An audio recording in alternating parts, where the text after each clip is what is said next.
Bonjour à tous et bienvenue sur Frenchy Glam Fashion. Je vous invite à vous abonner, à liker, à partager le contenu qui va me permettre d'avoir un peu plus de visibilité si vous me soutenez. Alors aujourd'hui, je vous emmène en Jean 12:12. Je vais vous raconter une histoire et il y a quelque chose dans cette histoire qui est important de retenir dans les temps dans lesquels nous sommes aujourd'hui. J'ai envie de vous parler de l'entrée triomphale de Jésus à Jérusalem.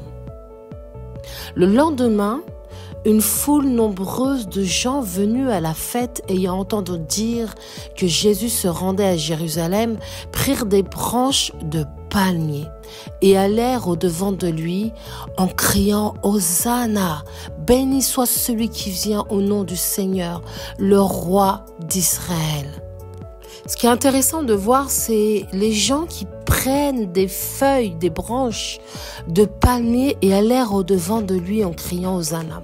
Cette partie-là, en tout cas, quand on pense à la symbolique des feuilles de palmier, on nous annonce déjà là la victoire, la paix et la joie. Voilà ce que symbolisent les branches de palmier, les feuilles de palmier. On est donc là dans une entrée victorieuse, triomphale. On assiste à un cheminement à l'entrée de Jésus qui vient pour la victoire. D'ailleurs, petit aparté, pendant les Jeux Olympiques de l'époque de l'Antiquité, il y avait la déesse Nike, la déesse de la mythologie grecque, qui offrait aussi des couronnes de palmiers aux victorieux athlètes quand ils gagnaient. Donc ça a vraiment depuis toujours un symbole très fort. Continuons. Jésus trouva un ânon et s'assit dessus. Selon ce qui est écrit, ne crains point, fille de Sion. Voici ton roi vient, assis sur le petit d'une ânesse. Ses disciples ne comprirent pas d'abord ces choses, mais lorsque Jésus eut été glorifié, ils se souvinrent qu'elles étaient écrites de lui et qu'elles avaient été accomplies à son égard. Tous ceux qui étaient avec Jésus, quand il appela Lazare du sépulcre et le ressuscita des morts, lui rendaient témoignage. Et la foule vint au-devant de lui, parce qu'elles avaient appris qu'il avait fait ce miracle. Les pharisiens se dirent donc les uns aux autres, « Vous voyez que vous ne gagnez rien. Voici, le monde est allé après lui. » Quelques Grecs cherchaient à voir Jésus. Quelques Grecs du nombre de ceux qui étaient montés pour adorer pendant la fête s'adressèrent à Philippe de Bethsaïda en Galilée et lui dirent avec instance, « Seigneur, nous voudrions voir Jésus. » Philippe alla le dire à André, puis André fit et Philippe le dirent à Jésus. Jésus annonce sa crucifixion. On arrive à ce que je veux arriver. Jésus leur répondit, « L'heure est venue où le Fils de l'homme doit être glorifié. En vérité, je vous le dis, si le grain de blé qui est tombé en terre ne meurt, il reste seul. Mais s'il meurt, il porte beaucoup de fruits. Celui qui aime sa vie la perdra, et celui qui hait sa vie dans ce monde la conservera pour la vie éternelle. Si quelqu'un me sert, qu'il me suive, et là où je suis, là aussi sera mon serviteur. Si quelqu'un me sert, le Père l'honorera. Maintenant, mon âme est troublée, et que dirai-je, Père? Délivre-moi de cette heure. Mais c'est pour cela que je suis venu jusqu'à cette heure, Père. Glorifie ton nom. Et une voix vint du ciel. Je l'ai glorifié, et je le glorifierai encore. La foule qui était là et qui avait entendu disait que c'était un coup de tonnerre. D'autres disaient « Un ange lui a parlé ». Jésus dit « Ce n'est pas à cause de moi que cette voix s'est fait entendre, c'est à cause de vous. Maintenant a lieu le jugement de ce monde. Maintenant, le prince de ce monde sera jeté dehors. Et moi, quand j'aurai été élevé de la terre, j'attirerai tous les hommes à moi. » En parlant ainsi, il indiquait de quelle mort il devait mourir. La foule lui répondit, « Nous avons appris par la loi que le Christ demeure éternellement. Comment donc dis-tu, il faut que le Fils de l'homme soit élevé? Qui est ce Fils de l'homme » Donc là, on a une question. Mais qui est ce Fils de l'homme? De qui tu nous parles? Jésus leur dit, « La lumière est encore pour un peu de temps au milieu de vous. Marchez pendant que vous avez la lumière, afin que les ténèbres ne vous surprennent point. Celui qui marche dans les ténèbres ne sait où il va. Pendant que vous avez la lumière, croyez en la lumière, afin que vous soyez des enfants de lumière. » Jésus dit ces choses, puis il s'en alla et se cacha loin d'eux. Il se cacha loin d'eux. Donc on revient un petit peu plus haut, il dit « Pendant, la lumière est encore un peu de temps au milieu de vous. » Il parlait de qui? Il parlait de lui. « Je suis la lumière du monde et pour l'instant je suis encore avec vous. » La lumière est encore pour un peu de temps.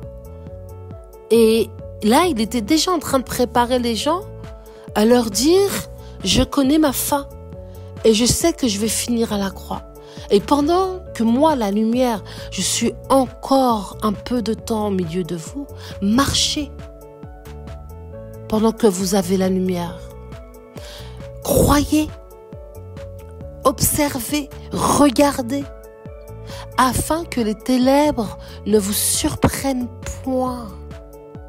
Celui qui marche dans les ténèbres ne sait où il va. C'est super clair. Celui qui n'a pas la lumière ne pourra pas voir son chemin, ne pourra pas voir où il va. Celui qui n'a pas Jésus, qui représente cette lumière aujourd'hui dans nos vies, qui représente la lumière aujourd'hui dans notre monde, il ne peut pas voir clair à ce qui se passe dans ce monde. Il ne peut pas voir clair au milieu de la distraction de ce monde. Il ne peut pas voir clair au milieu des tribulations de ce monde. C'est pour ça que, à cette époque-là, Jésus disait, « Je suis avec vous. Profitez pendant que je suis là. » Et aujourd'hui, nous, qui n'avons pas Jésus physique, nous avons reçu un cadeau qui est le Saint-Esprit, mais qui est aussi la représentation de la lumière de Jésus, de la présence de Jésus en nous. Marchez avec cette lumière. Et pendant que vous avez la lumière, croyez en la lumière, afin que vous soyez des enfants de lumière. Donc il est en train de dire, je suis là avec vous aujourd'hui. Vous me voyez, vous avez vu tout ce que j'ai fait. Vous avez entendu ce que j'ai dit. J'étais là présent, fait de chair et d'os. Je suis venu sur la terre en tant qu'homme et vous m'avez vu. Alors croyez en moi, afin que vous soyez finalement le fruit de ma lumière, des enfants de lumière. Et Dieu, une fois qu'il a dit ces choses, s'en alla et se cacha loin d'eux. Et d'une manière symbolique, il est déjà en train de les préparer à l'absence de sa présence physique sur la terre. On va lire la suite en verset 37. Malgré tant de miracles qu'il avait fait en leur présence, ils ne croyaient pas en lui. Afin que s'accomplisse la parole qu'Ésaïe le prophète a prononcée. Seigneur, qui a cru à notre prédication? Et à qui le bras du Seigneur a-t-il été révélé? Aussi ne pouvait-il croire parce qu'Ésaïe a dit encore, il a aveuglé leurs yeux et il a endurci leur cœur, de peur qu'ils ne voient des yeux, qu'ils ne comprennent du cœur, qu'ils ne se convertissent et que je ne les guérisse. Ésaïe dit ces choses lorsqu'il vit sa gloire et qu'il parla de lui. Cependant, même parmi les chefs, plusieurs crurent en lui. Mais à cause des pharisiens, ils n'en faisaient pas l'aveu, dans la crainte d'être exclus de la synagogue. car ils aimèrent la gloire des hommes plus que la gloire de Dieu. Là, on a un vrai problème, qui est en réalité un problème actuel, qui est un problème des temps d'aujourd'hui, vraiment.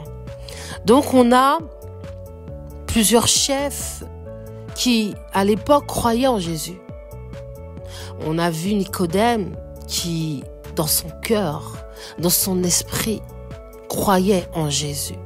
Mais qui, pour sa réputation, son titre, ou à cause de ce que les gens pensaient de lui, comment ils le voyaient, n'a pas eu le courage de montrer, de dire que Jésus était le Fils de Dieu. Et cette phrase, à cause des pharisiens, ils n'en faisaient pas l'aveu. On a parfois tendance, à cause des religieux, à cause des pharisiens, à ne pas dire certaines vérités, à ne pas se positionner pour ce que Dieu va nous dire, à ne pas nous positionner pour la vérité. Même si on sait que les religieux et les pharisiens cachent la vérité au peuple, cachent la vérité aux brebis. Et dans la crainte peut-être d'être jugé, d'être exclu des églises, d'être exclu des réseaux sociaux, d'être exclu d'un groupe minoritaire ou d'un gros groupe qui paraît plus nombreux que nous, on va être cloué dans notre vérité, dans ce que Dieu va nous révéler. Et on va se taire, même face à l'injustice, même face aux mensonges, même face aux fausses doctrines, même face à ce qui n'est pas de Dieu. Juste parce que nous aimons la gloire des hommes, parce que nous aimons ne pas contrarier les hommes, parce que nous aimons faire attention à notre petite réputation humaine, parce que nous aimons marcher comme tout le monde, comme les moutons. Et il ne faut surtout pas que Dieu nous utilise pour dire des choses qui pourraient aller à l'encontre de l'entendement des religieux. Et donc, ça montre clairement qu'aujourd'hui, les chrétiens aiment la gloire des hommes plus que la gloire de Dieu. Est-ce que tu sais que la gloire de Dieu va te pousser dans tes retranchements, va te pousser à dire certaines vérités qu'on ne veut pas entendre mais qui pourtant vient et provient bien de Dieu. On va lire la suite en 44. Or Jésus s'était écrié, celui qui croit en moi, croit non pas en moi, mais en celui qui m'a envoyé. Et celui qui me voit, voit celui qui m'a envoyé. Donc c'est clair. Si tu crois en Jésus, tu crois en Dieu. Parce que c'est Dieu qui a envoyé Jésus sur la terre. Et celui qui voit Jésus, voit celui qui l'a envoyé, c'est-à-dire le Créateur. Je suis venu comme une lumière dans le monde, afin que quiconque croit en moi ne demeure pas dans les ténèbres. On connaît le combat du commencement de Genèse. Ça a été un combat entre la lumière et l'ombre, entre la lumière et l'obscurité, la lumière et les ténèbres. C'est pour ça que dès le commencement de la Bible, Dieu sépare la lumière des ténèbres. Et il fait du soleil le jour et il fait de la lune la nuit. Continuons en verset 47. Si quelqu'un entend mes paroles et ne les garde point, ce n'est pas moi qui le juge, car je suis venu non pour juger le monde, mais pour sauver le monde. Oui, le jugement sera fait par Dieu. Et il explique bien là. Celui qui me rejette et qui ne reçoit pas mes paroles à son juge. Tu es déjà jugé par le fait de ne pas recevoir la lumière qui est représentée par la parole de Dieu aujourd'hui pour nous, mais qui en réalité est Jésus. La parole que j'ai annoncée, c'est elle qui le jugera au dernier jour, car je n'ai point parlé de moi-même, mais le Père qui m'a envoyé m'a prescrit lui-même ce que je dois dire et annoncer. Et je sais que son commandement est la vie éternelle. C'est pourquoi les choses que je dis, je les dis comme le Père me les a dites. Ça veut dire que tout ce qu'il a dit pendant son vivant sur la terre, c'est Dieu qui le dit. Je vous parle pas de ce que l'homme va dire aujourd'hui, parce que l'homme a beaucoup de doctrines qui divergent les uns des autres. Mais je vous parle de ce que Jésus a fait et de ce que Jésus a dit dans les Écritures. Dans tout ce que je vous ai annoncé, qui est un cheminement vers l'accomplissement de ce que Dieu doit accomplir, on a son entrée triomphale. On a ceux qui cherchent à voir Jésus et on a Jésus qui leur annonce sa crucifixion. Et ce que je retiens de tout ça, c'est que lorsqu'il était sur terre, il disait à tout le monde, je suis la lumière. Crois en cette lumière. Et pendant que je suis encore un peu de temps avec vous, croyez en moi. Vous avez vu la manifestation du Père à travers ma vie et à travers moi. Vous avez vu mes miracles. Vous avez vu, j'ai ressuscité, j'ai guéri. Je vous ai annoncé la victoire, la paix, la joie par ma parole. Je vous ai montré l'exemple. Demain, quand je ne serai plus, je reste la lumière du monde. Je reste cette lumière que vous devez suivre. Vous devez continuer à croire en moi pour être la représentation de ma lumière sur terre. Être des enfants de lumière. Tu dois garder ça dans le cœur, que Jésus était venu comme une lumière dans ce monde, afin que quiconque croira en lui ne demeure pas dans les ténèbres, ne demeure pas dans l'abîme. Tu es la représentation aujourd'hui de la lumière de Dieu grâce au Saint-Esprit qu'il t'a envoyé et qu'il t'a donné à son départ.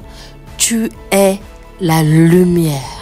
Je vous invite à vous abonner, à activer la cloche de notification pour les prochaines vidéos et à partager, liker, commenter. À bientôt sur Frenchy Glam Fashion.